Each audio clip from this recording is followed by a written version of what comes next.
നമസ്കാരം. News corner വാർത്തയിലേക്ക് എല്ലാ പ്രേക്ഷകർക്കും സ്വാഗതം. ചങ്ങരംകുളത്തിന്റെ സമഗ്ര വികസനമാണ് ലക്ഷ്യമെന്ന് വെൽഫെയർ പാർട്ടി മലപ്പുറം ജില്ലാ പഞ്ചായത്ത് ചങ്ങരംകുളം ഡിവിഷൻ സ്ഥാനാർത്ഥി ബാസിത് താനൂർ. വാർത്ത വിശദമായി.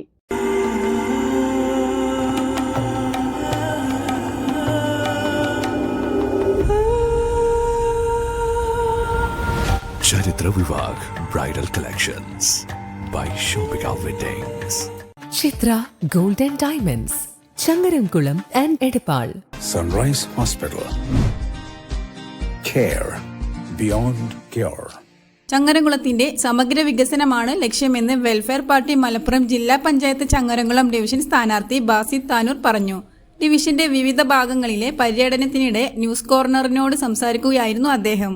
ഞാൻ ബാസിത് താനൂർ, മലപ്പുറം ജില്ലാ പഞ്ചായത്തിലേക്ക് ചങ്ങരംകുളം ഡിവിഷനിൽ നിന്ന് ജനവിധി തേടുകയാണ്. ഗ്യാസ് സിലിണ്ടറാണ് ചിഹ്നം. നമുക്കറിയാം, കേരളത്തിൽ കഴിഞ്ഞ 9 വർഷമായിട്ട് ഇടതുപക്ഷ സർക്കാർ അധികാരത്തിലിരിക്കുകയാണ്. ഈ ഇടതുപക്ഷ സർക്കാർ അധികാരത്തിലെത്തിയതിന് ശേഷം ഈ നാട്ടിലെ സാധാരണക്കാരുടെ അവരുടെ ജീവിത പ്രശ്നങ്ങളിൽ വലിയ അർത്ഥത്തിലുള്ള മാറ്റങ്ങൾ വന്നിട്ടുണ്ട്. പ്രത്യേകിച്ച് ജനങ്ങളുടെ അവശ്യ സാധനങ്ങൾക്ക് വലിയ വിലകയറ്റമുണ്ടായി.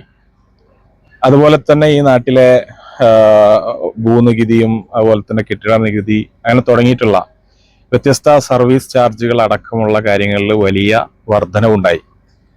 സാധാരണക്കാരന് താങ്ങാൻ കഴിയാത്ത അത്രയും വലിയ ജീവിത ഭാരം അനുഭവിച്ചുകൊണ്ടാണ് ഇന്ന് മുന്നോട്ട് പോകുന്നത്. അതുകൊണ്ട് തന്നെ ആ അർത്ഥത്തില് പ്രാദേശികമായ വികസനത്തെ ചർച്ച ചെയ്യുന്ന ഒരു തെരഞ്ഞെടുപ്പ് എന്ന നിലക്ക് നമുക്കറിയാം, ത്രിതല പഞ്ചായത്ത് തെരഞ്ഞെടുപ്പ് എന്നുള്ളത് പ്രാദേശികമായി കാര്യങ്ങൾ ചർച്ച ചെയ്ത് തീരുമാനമെടുത്ത് പ്രദേശത്തെ വികസനം പ്രദേശത്തു തന്നെ വെച്ച് ചർച്ച ചെയ്ത് തീരുമാനമെടുത്ത് മേലോട്ട് വികസനം നടത്തുക, താഴെ തട്ട് മുതൽ മുകളിലേക്ക് വികസനം നടത്തുക എന്നുള്ള വളരെ പ്രാദേശികമായിട്ടുള്ള ഗാന്ധിജിയുടെ ഗ്രാമസ്വരാജ് കാഴ്ചപ്പാടിൽ നിന്നുണ്ടായിട്ടുള്ള ഈ ഒരു ത്രിതല പഞ്ചായത്ത് സംവിധാനം.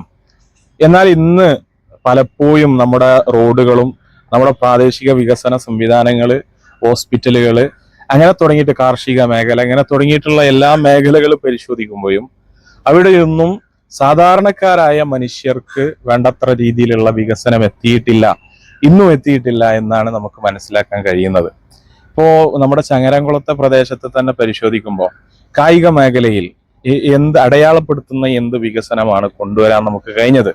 വലിയ കായിക താരങ്ങളും ഒരുപാട് കായിക പ്രേമികളായിട്ടുള്ള യുവാക്കളും ഒക്കെയുള്ള ഒരു മേഖലയിൽ നിന്ന് നമുക്ക് ആ അർത്ഥത്തിലുള്ള വലിയ വികസനങ്ങൾ ഉണ്ടാക്കാൻ കഴിഞ്ഞിട്ടുണ്ടോ? ഇങ്ങനെ തുടങ്ങിയിട്ട് ഇവിടുത്തെ 10ാം ക്ലാസ് കഴിഞ്ഞ വിദ്യാർത്ഥികൾക്ക് +1 മതിയായ സീറ്റുകളുണ്ടോ? +1 പഠിക്കാൻ മതിയായ സീറ്റുകളുണ്ടോ? ഇങ്ങനെ തുടങ്ങിയിട്ട് ഓരോ കാര്യവും പരിശോധിക്കുമ്പോൾ ഇന്നും അടിസ്ഥാനപരമായ പല മേഖലകളിലും വികസനം എത്തിയിട്ടില്ല എന്ന് നമുക്ക് കാണാൻ കഴിയും. കാലങ്ങളായിട്ട് നമ്മളെ മാറി മാറി ഭരിച്ചിട്ടുള്ള വലതുപക്ഷമായാലും ഇടതുപക്ഷമായാലും ഇതിന് ഉത്തരവാദികളാണ് എന്നാണ് നമ്മൾ മനസ്സിലാക്കുന്നത്. +1 സീറ്റിന്റെ പ്രശ്നമായാലും നമ്മുടെ നാട്ടിലെ റോഡുകളുടെ പ്രശ്നമായാലും നമ്മുടെ ആശുപത്രി രംഗത്ത് മതിയായ ഡോക്ടർമാരില്ലാത്ത അവിടെ മരുന്നുകളില്ലാത്ത പ്രശ്നങ്ങളായാലും എല്ലാം ഇവിടെ ഉൾനാടുകളിലേക്ക് വികസനം എത്താത്തതിന്റെ പ്രശ്നം നമ്മൾ അനുഭവിക്കുന്നുണ്ട്. അതുകൊണ്ട് തന്നെ കൃത്യമായി ജനങ്ങളുടെ പക്ഷത്ത് നിന്നുകൊണ്ട് ജനങ്ങൾക്ക് കൃത്യമായ ക്ഷേമം ഉറപ്പുവരുത്തുന്ന, പ്രാദേശികമായി കൃത്യമായ ക്ഷേമം ഉറപ്പുവരുത്തുന്ന ഒരു വികസനം, സമഗ്രമായ വികസനം ചങ്ങരംകുളത്തിന് ആവശ്യമാണ്. അതുകൊണ്ടാണ് വെൽഫെയർ പാർട്ടി ചങ്ങരംകുളത്ത് ഈ ഡിവിഷനിൽ മത്സരിക്കുന്നത്.